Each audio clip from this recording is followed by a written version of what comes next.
5 ఏళ్ళు పక్కన పడేయాలనే కుట్రతో ఈ దుర్మార్గుడు పార్టీలు మారుస్తున్నాడు. కేసీఆర్ నానిని వైసీపీ పార్టీకి పంపించాడు. ఈ దుర్మార్గుడు ఇంకో పార్టీలోకి రావాలని ప్రయత్నం చేస్తున్నాడు. ఇంకొక పెద్ద మనిషి ఢిల్లీలో ఇంకో పార్టీలో ఉన్నాడు. వీళ్ళంతా కూడా హైదరాబాద్లో కిట్టి పార్టీ ఫ్రెండ్స్ దేవినేని అనేవాడు రోడ్డు మీద తిరుగుతాడు. వీళ్ళు హైదరాబాద్లో పెద్ద పెద్ద విల్లాలు భవంతులు కట్టుకొని 3 పార్టీల్లో ఉండి ఏ పార్టీ అధికారంలోకి వస్తే ఆ పార్టీలోకి మారే నమ్మకద్రోహులు. వీళ్ళయ్య వసంతరాయస్వామిని నందిగాం ప్రెసిడెంట్ వరకు గెలిపించాల.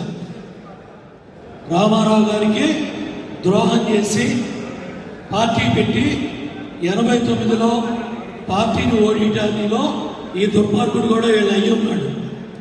2019లో నన్ను ఓడించడానికి ఈ దుర్మార్గుడు 2014లో కేసీఆర్ గారి ద్వారా పార్టీలో చేరి నందిగాంని మైలవరాన్ని తాకట్టు పెట్టి మళ్ళీ దెబ్బతీశాడు, దొంగ దెబ్బతీశాడు.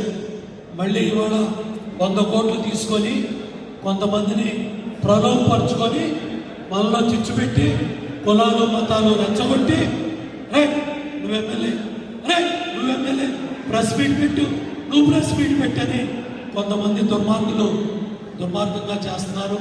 కాబట్టి దయచేసి వాళ్ళ ట్రాప్లో మనం పడద్దు. అన్ని కులాలని మతాలని గౌరవించుకుంటూ ఇవాళ గుండెకాయ బలహీన వర్గాలు తెలుగుదేశం పార్టీ గుండెకాయ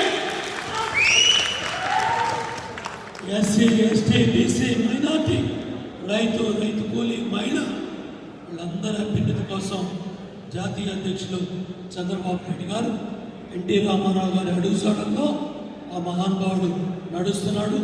నారా లోకేష్ బాబు గారితో కలిసి చంద్రబాబు నాయుడు గారితో ఆడుకొని చింతలపూడి గోదావరి నీళ్లు మన ప్రాంతానికి తెచ్చుకొని ఏదైతే అగ్రికల్చర్ సైడ్లో ప్రాసెసింగ్ ఇండస్ట్రీ డెవలప్ చేసుకొని పౌల్ట్రీ కావచ్చు, డైరీ కావచ్చు, హార్టికల్చర్ కావచ్చు, మొత్తం అన్ని రంగాల్లో వ్యవసాయ ఆధారిత పరిశ్రమలు పెట్టుకొని ప్రతి రైతుకి యశ్వరుడు ఒక నికరమైన నీళ్ళు ఇస్తే బ్రహ్మాండమైన ప్రొడక్టివిటీతో పంట పండిస్తారు.